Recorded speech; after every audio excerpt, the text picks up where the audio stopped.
요즘 휴대폰 문자나 약봉지 글씨가 유독 흐릿하게 느껴지시죠? 글씨가 작아진 게 아니라 눈의 초점 조절 방식이 예전과 달라지고 있는 걸 수 있습니다. 오늘은 단순 노안인지, 그냥 넘기면 안 되는 신호인지, 그리고 무엇을 바꿔야 하는지 쉽게 말씀드릴게요. 오늘은 3가지를 말씀드릴 겁니다. 첫째, 왜 요즘 들어 눈이 더 침침하게 느껴지는지. 둘째, 단순히 나이 탓으로 넘겨도 되는 변화와 그냥 두면 안 되는 신호는 어떻게 구분하는지. 셋째, 오늘부터 일상에서 바로 바꿀 수 있는 것은 무엇인지. 내 눈이 갑자기 왜 이러지? 하고 느끼신 분, 오늘 영상 끝까지 봐주세요. 우선 왜 이런 일이 생기는지부터 이야기해 볼게요. 우리 눈 안에는 수정체라는 렌즈가 있는데요. 젊을 때는 이 렌즈가 아주 유연해서 가까운 것과 먼 것을 빠르게 오가며 초점을 맞춥니다. 그런데 나이가 들수록 이 렌즈가 조금씩 굳어지면서 특히 가까운 거리에 초점을 잡는 게 예전 같지 않아집니다. 이게 바로 우리가 흔히 말하는 노안의 시작이에요. 그런데 눈의 변화만이 아닙니다. 요즘은 하루 종일 스마트폰, TV, 컴퓨터 화면을 보는 시간이 훨씬 늘었죠. 수면이 부족하거나 스트레스가 쌓이면 눈의 회복 속도도 함께 느려집니다. 즉, 눈만의 문제가 아니라 몸 전체 컨디션이 눈에 그대로 나타나는 거예요. 이쯤에서 많은 분들이 이렇게 생각하십니다. 나이 드니까 당연한 거지 뭐. 돋보기 하나 맞추면 되겠지. 그냥 피곤해서 그런 거겠지. 좀 쉬면 낫겠지. 참을 만한데 굳이 병원을 가야 하나. 이런 생각. 완전히 틀린 건 아닙니다. 하지만 문제는 이렇게 그냥 넘기다 보면 몸이 보내는 신호를 놓치게 된다는 겁니다. 오늘 그 신호를 좀 더 제대로 읽는 법을 알려드릴게요. 정리해서 말씀드리면 눈이 침침해지는 데는 크게 4가지 이유가 있습니다. 하나하나 조금 더 자세히 설명해 드릴게요. 첫 번째, 가까운 거리 초점 조절의 변화. 이건 피할 수 없는 몸의 변화입니다. 안과 교과서에서도 명확히 설명하는 내용인데요. 우리 눈 속 수정체는 나이가 들수록 수분이 줄고 탄력을 잃습니다. 젊을 때는 수정체 주변 근육이 렌즈를 잡아당기고 풀면서 초점을 아주 빠르게 바꿀 수 있어요. 그런데 40대가 넘어서면 이 조절 능력이 눈에 띄게 줄기 시작합니다. 의학적으로는 이를 조절력 감퇴라고 부르고 노안의 핵심 원인입니다. 실제로 안과 임상 데이터를 보면 10대 청소년의 조절력은 평균 14디옵터 이상인데 45세가 되면 약 4디옵터 수준으로 떨어지고 60세가 넘으면 1디옵터 이하로 줄어듭니다. 쉽게 말해서 40대 중반이 되면 가까운 것을 선명하게 볼 수 있는 눈의 줌 기능이 젊을 때의 3분의 1 이하로 줄어든다는 뜻이에요. 그러니까 가까운 글씨가 흐려 보이는 건 갑자기 눈이 나빠진 게 아니라 몸이 자연스러운 변화를 거치고 있다는 신호입니다. 두 번째, 눈의 피로 누적. 현대인의 눈은 역사상 가장 혹사당하고 있습니다. 미국 안과학회 AAO American Academy of Ophthalmology에서는 스마트폰이나 모니터처럼 가까운 화면을 오래 볼 때 발생하는 눈의 피로를 디지털 눈 피로, 디지털 아이 스트레인 또는 컴퓨터 시각 증후군, 컴퓨터 비전 신드롬이라고 따로 분류하고 있습니다. 이미 공식적인 의학 용어가 생길 만큼 현대인에게 매우 흔한 문제라는 거예요. 이 기관의 연구에 따르면 사람은 평균적으로 1분에 15에서 20회 눈을 깜빡입니다. 그런데 화면을 집중해서 볼 때는 이 횟수가 절반 이하로 줄어든다고 합니다. 눈 깜빡임이 줄어들면 눈물이 제때 공급되지 않아 눈 표면이 마르고 이게 바로 뻑뻑하고 흐릿한 느낌의 직접적인 원인이 됩니다. 하루 종일 화면을 보는 현대인의 눈이 얼마나 힘든 상황인지 이제 조금 더 와닿으시죠? 세 번째, 수면 부족과 스트레스.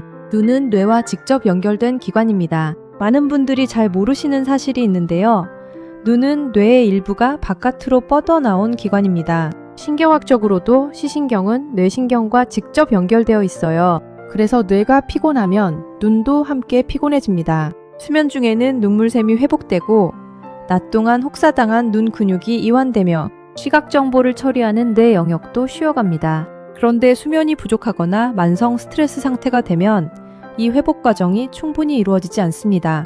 눈이 쉬어야 할 시간에 제대로 쉬지 못하니 다음날 아침부터 눈이 침침하고 무거운 느낌이 드는 거예요. 단순히 눈을 덜 쉬어서가 아니라 몸 전체 회복 시스템이 작동하지 못한 결과입니다. 네 번째, 단순 노화 외에 점검이 필요한 변화 가능성. 앞에 3가지는 생활 속에서 충분히 관리할 수 있는 변화들입니다. 하지만 일부는 그냥 넘기면 안 되는 신호일 수 있어요. 이 부분은 뒤에서 따로 자세히 말씀드릴게요. 이런 경험 있으신 분들, 특히 오늘 내용이 도움이 되실 거예요. 휴대폰을 볼 때 자꾸 팔을 더 멀리 뻗게 되는 분, 오전보다 저녁에 눈이 더 흐릿하고 피곤하게 느껴지는 분, 책이나 문서를 보다가 금방 집중이 흐트러지고 눈이 무거워지는 분, 그리고 밝은 곳에서 어두운 곳으로 이동할 때 눈이 적응하는 게 예전보다 느리다고 느끼는 분, 그렇다면 오늘부터 뭘 바꾸면 좋을까요? 막연하게 눈을 쉬어야 해가 아니라 실제로 효과가 확인된 방법들을 하나씩 말씀드릴게요. 먼저 20-20-20 규칙, 미국 안과학회가 공식 권고하는 방법입니다. 미국 안과학회와 캐나다 안과학회 모두 공식적으로 권고하는 방법이 있습니다. 바로 20-20-20 규칙인데요. 화면을 20분 보았다면 20피트, 약 6m 떨어진 곳을 20초 동안 바라보는 겁니다. 왜 이게 효과적일까요? 가까운 곳을 볼 때 눈 안에 모양체근이라는 근육이 계속 수축된 상태를 유지합니다.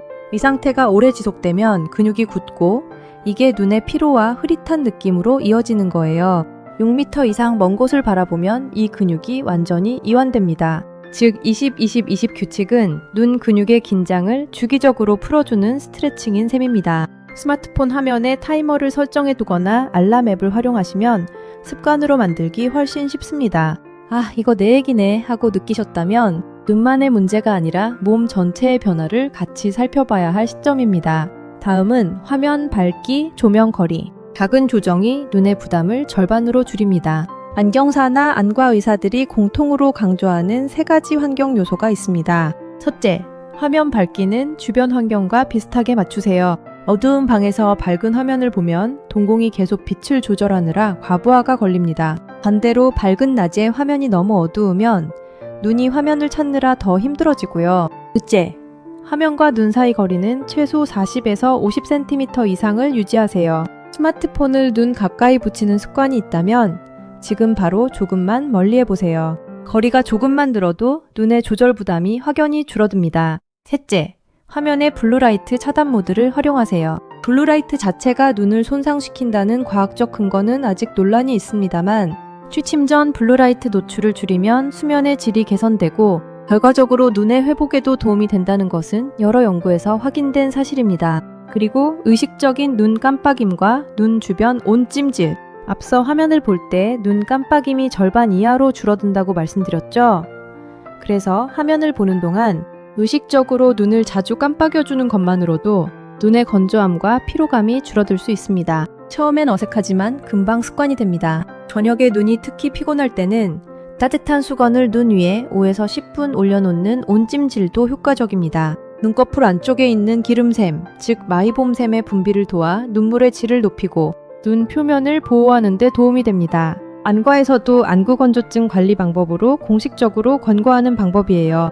마지막으로 수면과 피로 관리, 눈 건강의 진짜 기반입니다. 눈을 위한다면 사실 눈보다 몸 전체를 먼저 챙겨야 합니다. 수면 중에 눈물샘이 회복되고 낮 동안 쌓인 눈 근육의 피로가 풀립니다.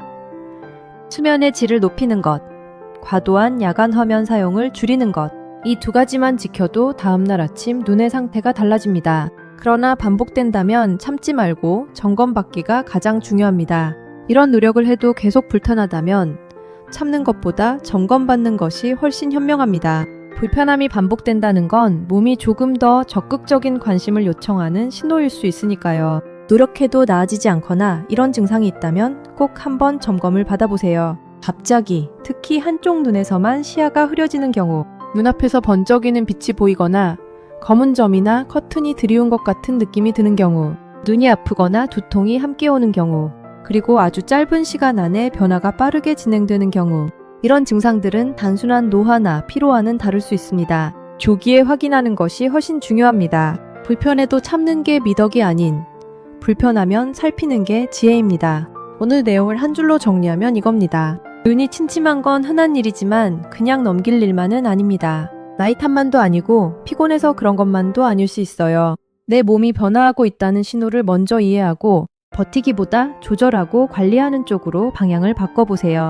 여러분은 요즘 어느 쪽이 더 불편하신가요? 1번, 가까운 글씨가 안 보이고 자꾸 멀리해야 한다. 2번, 눈이 쉽게 피곤하고 침침한 게 더 신경 쓰인다. 댓글에 번호로 알려주시면 다음에 더 도움이 되는 내용 준비할 때 꼭 참고하겠습니다.